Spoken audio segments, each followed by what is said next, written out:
نحمدہ ونصلی علی رسولہ الکریم اما بعد بسم اللہ الرحمن الرحیم اللہم صلی علی محمد وعلی آل محمد کما صلیت علی ابراہیم وعلی آل ابراہیم انک حمید مجید اللہم بارک علی محمد وعلی آل محمد کما بارکت علی ابراہیم وعلی آل ابراہیم انک حمید مجید۔ الحمدللہ، اللہ سبحانہ و تعالیٰ کے کرم اور مہربانی سے یہ سورہ آل عمران ہم ختم کر چکے ہیں۔ آج سورہ نساء سے ہم بالکل سٹارٹ کرتے ہیں۔ ظاہر ہے بہت تفسیر کی ڈیپتھ کے اندر تو ہم یہاں پہ نہیں جا سکتے، لیکن بیسک اگر تھوڑا موٹا سمجھیں تو سورہ نساء کا جو شان نزول ہے یہ رفلی ان بٹوین 3rd سے 5th ہجری کے بیچ کی کا زمانہ تھا جب یہ آیات نازل ہوئی۔ سورہ بقرہ میں ہم نے تفسیر میں دیکھا ہے کہ پہلے ایک وہ جو کہتے ہیں نا، پہلے تو اسلام آ رہا تھا، مسلمان لوگ ہو رہے تھے، اب وہ مسلمان جو ہے ایک سوسائٹی بن گئے، خاص طور سے مدینہ جانے کے بعد ابھی ایک پراپر نظام بنانے کی ضرورت ہے۔ اب نظام بنائیں گے، لوگ جہاں پہ رہیں گے تو اس کے کانسیکوینسز جو آفٹر کے ہوں گے وہ بھی آئیں گے، ان کے ہی بارے میں احکامات جو تھے وہ زیادہ تر یہاں آئیں گے۔ مثال کے طور پہ غزوہ احد کے میں ہم نے دیکھا کہ 70 مسلمان شہید ہو گئے، اب بہت زیادہ بڑا نقصان تھا۔ تو ایک طرف تو یہ نقصان ہے، پھر اس کے یعنی آفٹر ایفیکٹس کیا ہیں؟ بہت ساری عورتیں بیوائیں ہو گئی، بہت سارے بچے یتیم ہو گئے، تو ان کے کیا احکامات ہوں گے، ان یتیموں کے کیا احکامات ہوں گے، ان بیواؤں کے کیا احکامات ہوں گے، یہ اس صورت میں ہمیں ملیں گے۔ پھر اسی طرح غزوہ ذات الرقاع کے موقع پر غالباً آتا ہے کہ تیمم کا معاملہ تھا، جو تھا پانی کہیں پہ نہیں ملتا تو اس کے احکامات ہیں۔ پھر وہ بنو نذیر کا جب یہودیوں کو نکال دیا فائنلی، تو وہ زمانہ تھا، اس حوالے سے ساری جو آیات ہیں۔ تو یہ رفلی ان بٹوین 3، 4، 5 ہجری کے زمانے کی ہی آیات زیادہ تر ہمیں اس میں ملیں گی، یہ اس میں مفسرین نے لکھا ہے۔ اور آپ ترجمے میں بھی انشاءاللہ آگے چلتے ہیں ہم تو دیکھیں گے یار سٹارٹ اسی طرح سے ہوتی ہے۔ بعد اعوذ باللہ من الشیطان الرجیم بسم اللہ الرحمن الرحیم۔ یا ایھا الناس اتقوا ربکم الذی خلقکم من نفس واحدۃ وخلق منها زوجها وبث منهما رجالا كثيرا ونساء واتقوا اللہ الذی تساءلون بہ والارحام ان اللہ کان علیکم رقیبا۔ اے لوگوں، یہاں پہ مسلمانوں کو بھی خاص خطاب نہیں ہوا، کیونکہ اب دیکھیں جو مدینہ کے اندر جو سوسائٹی ہے وہاں پہ صرف مسلمان نہیں ہیں، وہاں پہ کافر بھی ہیں، وہاں پہ جیوز بھی ہیں، وہاں دوسرے لوگ بھی ہیں، تو جو احکامات ہیں وہ سب کے اوپر امپلیمنٹ بھی تو ہونے چاہیے۔ تو غالباً یہ میں نے اپنی طرف سے ایک ازمپشن لگائی اللہ کی اس بات کے اوپر کہ اللہ نے فرمایا یا ایھا الناس، یا ایھا الذین آمنوا نہیں کہا کہ صرف احکامات مسلمانوں کی حد تک نہیں ہیں، سب کے لیے ہیں۔ تو اے لوگوں ڈرو اللہ سے، یہ آیت بہت مشہور آیات ہے، آپ نے اکثر نکاح وغیرہ کے خطبات پہ سنی ہوگی۔ جی، ڈرو اللہ سے، اتقوا ربکم، اپنے رب سے ڈرو تم۔ اب اس کو کہتے ہیں یہ موصوف اور صفت، یعنی کہ پہلے آپ رب سے ڈرو، اب رب کی صفات آگے آ رہی ہیں۔ کیا کون سا رب؟ الذی خلقکم من نفس واحدہ، پہلا کام اس نے کیا کیا کہ خلقکم، تمہاری تخلیق کی، تمہیں بنایا، من نفس واحدہ، ایک سنگل نفس سے۔ ظاہر ہے اس پہ علماء نے اور مفسرین نے لکھا ہے اس سے مراد حضرت آدم علیہ السلام ہی ہوں گے غالباً، بیکاز نفس واحدہ سے مراد تو ایک نفس وہی تھے جو سب سے پہلے دنیا میں آئے۔ وَخَلَقَ مِنْهَا زَوْجَهَا، اور ان سے ان کی زوجہ کی تخلیق کی۔ اب اس کے اوپر ہمیں غالباً احادیث میں کتنا ملتا ہے یا کتنا نہیں ملتا، لیکن بیسک جب اب اسرائیلیات روایات، جو اسرائیلیات ہوتی ہیں نا روایات، ہمیں بہت ساری روایات ملتی ہیں جو بائبلز کے اندر، اس میں تو ان کا حکم یہ ہوتا ہے کہ اگر یہ ہماری شریعت سے بالکل مناسبت رکھتی ہے تو فائن، آپ اس روایت کو لے سکتے ہیں، لیکن اگر اس کے اگینسٹ جا رہی ہے تو پھر آپ اس کو رد کریں گے، پھر آپ اس کو لے نہیں سکتے۔ تو بہرحال اس روایت کی اوتھینٹسٹی اتنی ہوتی نہیں ہے، تو اس میں بہت ساری آیات پتہ چلتی ہیں۔ بعد آتا ہے کہ جی رائٹ سائڈ کی پسلی سے آدم علیہ السلام کی حضرت بیوی اماں حوا کو تخلیق فرمایا اللہ نے، یا پسلی سے ہی تخلیق فرمایا۔ یہ باتیں ہمیں بالکل کلیئرٹی کے ساتھ قرآن نے نہیں بتائی، یہ ہمیں بہت ساری دوسری روایات سے اور خاص طور سے اسرائیلی روایات سے یہ چیزیں پتہ لگتی ہیں، تو انہیں ہم ایسے ٹھوس طور سے کوٹ نہیں کر سکتے کہ یہ ایسا ہی ہے، ایسا ہوگا، ایسا پاسبل ہے، اللہ بہتر جانتے ہیں۔ تو وَخَلَقَ مِنْهَا زَوْجَهَا، پہلے بتایا کہ اس ایک نفس واحدہ سے اسی کی زوج کی تخلیق کی، یعنی کہ بی بی حوا علیہ السلام۔ وَبَثَّ مِنْهُمَا رِجَالًا كَثِيرًا وَنِسَاءً، اور پھر ان میں سے بہت سارے پیدا کیے، رجالن آدمی یعنی کہ میلز، اور کثیر بہت سارے میل پیدا کیے، ونساء اور بہت ساری عورتیں پیدا کی یعنی کہ فیمیلز، میل بھی پیدا کیے اور فیمیل بھی پیدا کی۔ دیکھیں ایک مزے کی بات دیکھیں،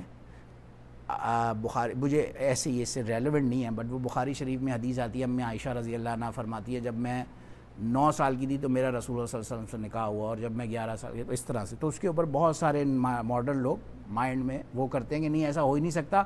کیونکہ نساء کا جو ورڈ آتا ہے نا، وہاں پہ آتا ہے نساء کا ورڈ، تو نساء کا ورڈ اپلیکیبل ہوتا ہے بالغ عورت کے اوپر، بچی کے لیے وہ کہتے ہیں کہ وہ امرا کا لفظ آتا ہے، لیکن اگر یہاں دیکھیں تو نساء کا لفظ نیو بورن کے لیے اللہ پاک استعمال فرما، اور یہاں نہیں اور بھی کئی جگہ پہ، وہاں موسیٰ علیہ السلام کی سٹوری میں بھی ہم سنتے ہیں، تو یہ ان اٹ سیلف اس کا آنسر ہمیں ملتا ہے۔ بہرحال اچھا، پہلے تو اس سے پیدا کیا، پھر واتقوا اللہ الذی تساءلون بہ والارحام، اور ڈرو اس اللہ سے جس سے تم مانگتے ہو، یعنی ایک ہوتا ہے نا سأل یسألو کہتے ہیں سوال کرنے کو، تساءلون جب یہ اس کو کہتے ہیں متعدی سے، ثلاثی مجرد سے متعدی کا سیگا، یعنی کہ ایک 3 الفابیٹ سے وہ ایکسپینڈ ہو کے 4-5 الفابیٹس میں چلا گیا۔ اس کا میننگ جب آتا ہے تو یہ دونوں طرف سے ہوتا ہے، یعنی اس سے آپ سوال جواب کرتے ہو، مانگتے ہو، دونوں فارم میں آ جاتا ہے میننگ۔ اچھا، تو اللہ سے ڈرو جس سے مانگتے ہو، سوال جواب کرتے ہو، اس سے اپنی خواہشات کا اظہار کرتے ہو، اس سے جو بھی ہے، اور اپنے جو ارحام یعنی کہ جو تمہارے سبارڈینیٹس ہیں، یا تمہارے خاص طور سے جو تمہاری اپنی فیملی یا تو اپنے جاننے والے رشتہ دار، ان کے معاملے میں بھی اللہ سے ڈرو، یہ بات ہے۔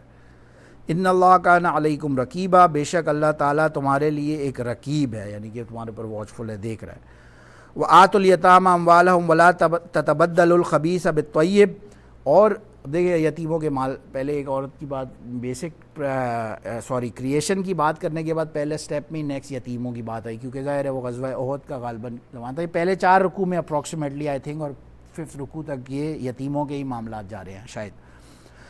تو عطا کرو، دے دو یتیموں کو ان کا مال، ولا تتبدلوا الخبیث بالطیب، اور خبیث کو طیب سے رد و بدل نہیں کرو، تبدیل نہیں کرو۔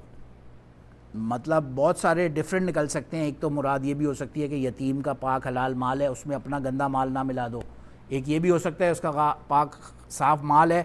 یہ تم اگر اپنے اوپر استعمال کر رہے ہو تو یہ بھی ان وے اپنے پاکی کو خبیث خود کام سے بدل دیا، اس کا مال کھانا ایک بری بات ہی ہوئی۔ تو اس طرح سے میننگ تو آپ جو بھی کریں، بات یہی ہو رہی ہے کہ غلط کام نہیں کرو، اور صحیح جو شریعت کے معاملات ہیں اس پہ چلتے رہو، اور اس کا مال تبدیل نہ کرو۔ ولا تأکلوا اموالہم، اور نہ کھاؤ ان کے مال میں سے،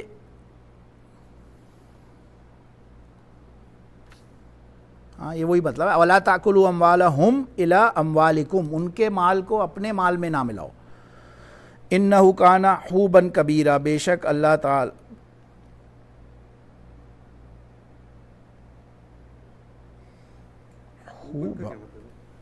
خوبا، ایک سیکنڈ، یہ لفظ تو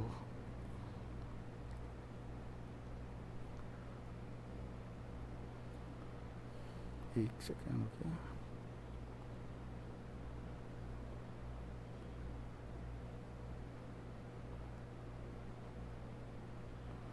اوکے، اچھا، یہ بہت بڑا گناہ ہے، اس کا مطلب یہ ہے،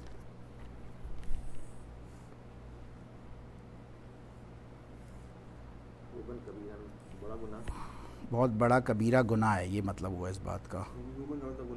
ہاں۔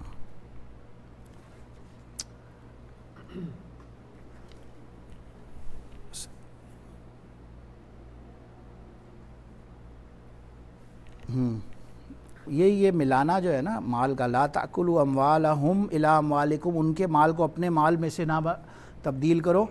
انہو، لیکن اس میں جو ہے نا ولا تاکلوا یعنی نہ کھاؤ ان کے مالوں میں سے، اموالہم الی اموالکم، الی یعنی ان کے مال میں سے کھانے، یہ مطلب اس بات کا یہ بن رہا ہے کیونکہ الی اموالکم آ رہا ہے نا، کہ تم ان کے مال کو اپنے مال میں نہ کھاؤ. نہیں الہ کا مطلب تو سوا نہیں ہوتا, سوائے. نہیں الہ مینس ٹورڈز, ٹورڈز اس کے, جیسے ان علینا للہدا و ان الینا کیا آتا ہے, اچھا وہ وَإِنَّا لَنَا, وہ الا ہوتا ہے, اللہ مینز مگر, یا اللہ از الگ چیز, الہ ٹورڈز اس کی طرف, اموالہم ان کے, لا تاکلوا اموالہم ان کے مال کو, الہ اموالکم مینز تم اپنے مال کی طرف نہ کھاؤ. ایگزیکٹ محاورہ ترجمہ اس کا یہی بنتا ہے کہ ان کے مال کو اپنے مال کے ساتھ نہ ملاؤ, ان کے مال کو اپنے مال کی طرح مت استعمال کرو, کیونکہ تاکلوا رہے تو ان کے مال کو اپنے مال کے ساتھ مت کھاؤ. آپ یہ بھی ترجمہ کر سکتے ہیں جی. انہو بے شک وہ, اب یہ ہو جو ہے اس کا مطلب یہ ہے وہ ملانا, جو آپ مال کو ملا رہے ہو نا, وہ کانا حوبن کبیرہ, یہ بہت ہی بڑا گناہ ہے. وَإِنْ خِفْتُمْ أَلَّا تُقْسِطُوا فِي الْيَتَامَى فَانكِحُوا مَا طَابَ لَكُم مِّن النِّسَاءِ مَثْنَىٰ وَثُلَاثَ وَرُبَاعَ وَإِنْ خِفْتُمْ أَلَّا تَعْدِلُوا فَوَاحِدَةً. اچھا, اگر تمہیں خوف ہو, ڈر ہو, وَإِنْ خِفْتُمْ اگر تمہیں ڈر ہو, أَلَّا تُقْسِطُوا کہ تم انصاف نہیں کر سکو گے ان یتیموں میں کے مال میں یا جس چیز میں بھی, تو فَانكِحُوا مَا طَابَ لَكُم مِّن النِّسَاءِ, اس کو سمجھنے کی ضرورت ہے. وہ مطلب بات کا یہ ہو رہا ہے کہ بہت اس زمانے میں اس کی بھی 2-3 تفاسیر مختلف ڈفرینٹ طرح سے انٹرپریٹ ہوئی ہیں, کہ جو اس زمانے میں نارم تھا وہ کیا تھا کہ کوئی یتیم غریب عورت ہے یا بچی ہے, اس کو کسی نے سرپرستی میں لیا, تو ایک تو فرسٹ آف آل اس کے مال میں سے بھی کھا رہا ہے, پلس اس سے پھر وہ نکاح کر لیتا تھا. زمانے جاہلیت میں ایک تو نکاح کی کوئی باؤنڈری نہیں تھی کہ بھائی ایک کتنے کر سکتے ہیں, تو وہ 10 15 20 جتنے مرضی, ایک تو نکاح کر کے اسی لے لیا, اسی کا مال بھی کھا رہے ہیں. تو یہ بیسکلی اس کے اوپر فرسٹ آف آل ہٹ ہے کہ آپ اس یتیم کے مال میں سے مت کھاؤ, اور اگر تمہیں ڈر ہے کہ تم اس سے نکاح کر کے اس سے پراپر جو اس کے رائٹس ہیں وہ نہیں دے سکتے. نکاح کرنے کے بعد تو بیوی کو پراپر رائٹس مل گئے نا, اب اگر تم اسے رائٹس نہیں دے سکتے, اللہ تقسطوا, یار ہے نا کہ اگر تم انصاف نہیں کر سکتے اس عورت بچی کے ساتھ, پھر کیا کرو, فَانكِحُوا مَا طَابَ لَكُم, پھر تم کسی اور اپنی پسند کی عورت سے شادی کر لو, اس کو چھوڑ دو, اپنی کسی اور پسند کی عورت سے شادی کرو جس کے تم رائٹس پورے پراپرلی ادا کر سکو. تو پہلا حکم یہاں پہ یہ ہے. دوسرا یہ ہے من النساء, عورتوں میں سے, اور پھر مثنیٰ و ثلاثہ و رباع مینز 2 3 یا 4. تو اس سے ایک کیپ فرسٹ آف آل آپ کو معلوم ہو گیا کہ 4 شادیاں سے زیادہ کی الاؤڈ نہیں ہوگا شریعت میں ایٹ اے ٹائم. اور دوسرا یہ ہوگا کہ آپ اس کا رد بھی نہیں کر سکتے کیونکہ کیٹیگورک قرآن میں آ رہا ہے, تو اس کا رد تو اجماع کے خلاف ہو جائے. اسٹارٹ ہی 2 سے ہو رہی ہیں. ایک جگہ آپ نے سنا ہوا آتا ہے 2 3 4 مینس کہ 2 3 4 تو یہ تو ایک مبالغے کے لیے آ رہا ہے, تو مینس جتنی مرضی کرو. تو یہ بھی انٹرپریٹیشن, لیکن وہ صحیح انٹرپریٹیشن نہیں ہے, کیونکہ fact of the matter is کہ اس زمانے میں بھی ایک وہ کئی حدیث مجھے یاد آئی, طائف کا کوئی بہت رئیس تھا جس کی 10 بیویاں تھیں. وہ اسلام لے آیا تو رسول اللہ صلی اللہ علیہ وسلم نے اسے حکم دیا کہ تم 10 میں سے 6 چھوڑ دو اور جو اپنی مرضی کی 4 ہے وہ رکھ لو. اور پھر اسی طرح بہت سارے صحابہ کے بھی واقعات اس پہ شاہد ہیں کہ رسول اللہ صلی اللہ علیہ وسلم نے 4 سے زیادہ کی اجازت کسی کو بھی نہیں دی. یہ زمانہ جاہلیت میں پہلے زیادہ ہوتی تھی, اور اسی لیے یہاں پہ بھی کیٹیگوریکلی اسی کو منع فرمایا کہ 2 3 4 اس سے زیادہ کی الاؤڈ نہیں ہے. اور وہ کرنے کے بعد بھی آگے کیا آتا ہے, وَإِنْ خِفْتُمْ, اب اگر تمہیں اس پہ بھی خوف ہے کہ اللہ تعدلوا, کہ تم ان کے اندر انصاف نہیں کر سکو گے کسی وجہ سے, تو فواحدہ, پھر ایک ہی کر لو. تو یعنی کہ اس پہ اگر اعتراض کر رہے ہیں آپ کو تو 2 3 4 کی اجازت ہے, تو اللہ اس آیت کے بارے میں ہر عورت کو پتہ ہے. بے شک آپ صحیح کہہ رہے ہیں. یہ اگلا ورڈ سب کو پتہ ہے, پیچھے جو آ رہا ہے مثنیٰ و ثلاثہ و رباع, وہ حذف ہو جاتا ہے پھر. اچھا تو اگلا, اچھا تو بیچ آپ یہ بتائیں, آپ نے کہا مثنیٰ و ثلاثہ و رباع حذف ہو گیا, اگلا تو یاد ہے نا. اچھا اگلا جب یاد ہے تو اس سے آگے بھی پڑھیں, اس سے آگے کیا آ رہا ہے, فواحدہ او, یا پھر ما ملکت ایمانکم, یا پھر جو تمہاری لونڈیاں ہیں جو باندیاں ہیں ان سے جائز ہے. ذالک ادنا اللہ تعدلوا, یہ سب سے کم تر ہے کہ اگر تم انصاف نہیں کر سکتے تو یہ کرو. تو ملکت ایمانکم مینس ملکت مالک، یہ لفظ ملکیت سے نکلا ہے. ملکت مینس تم مالک، ہاتھ کو کہتے ہیں نا، تمہارے ہاتھوں کی جو ملکیت ہے، میننگ اس سے مراد آپ کی باندی جو لانڈی ہوتی تھی اس زمانے میں. اب تو یہ جنیوا کنونشن نے اس کو ختم کر دیا ہے اور جو بھی پوسٹ ورلڈ رولز ہیں، مگر اسلام آج بھی اس کی اجازت دیتا ہے اگر کسی فارم میں دنیا میں کہیں پہ وہ دوبارہ سے رائج ہو تو. وآتوا النساء صدقاتہن نحلۃ،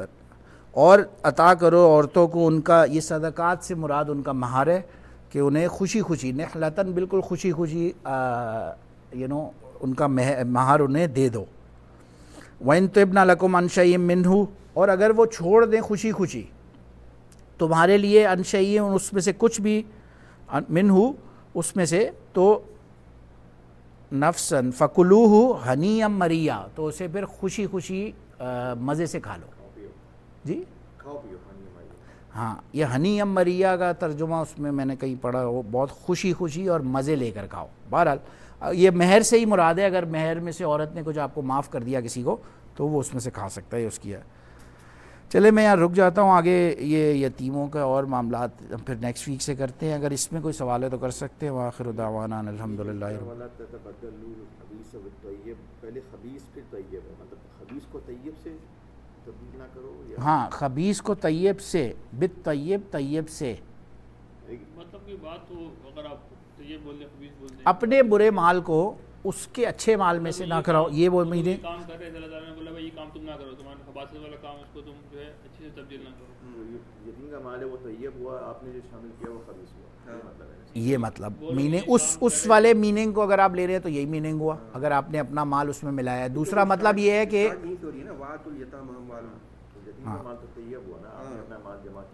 اور دوسرا یہ بھی میننگ ہے نا، آپ کا مال آپ اپنا یوز ہی نہیں کر رہے، آپ نے اسی کا مال ہڑپ کر رہا ہے، آپ اسی کے مال میں سے کھا رہے ہیں، تو وہ جو اس کا مال کھا رہے ہیں وہ پاک مال آپ کے لیے خبیث میں کی کیٹیگری میں آ گیا، اور اس کے لیے تو طیب تھا نا، اس کے لیے تو پاک مال تھا، اس کی جو بھی وراثت میں اس کو ملا ہوگا.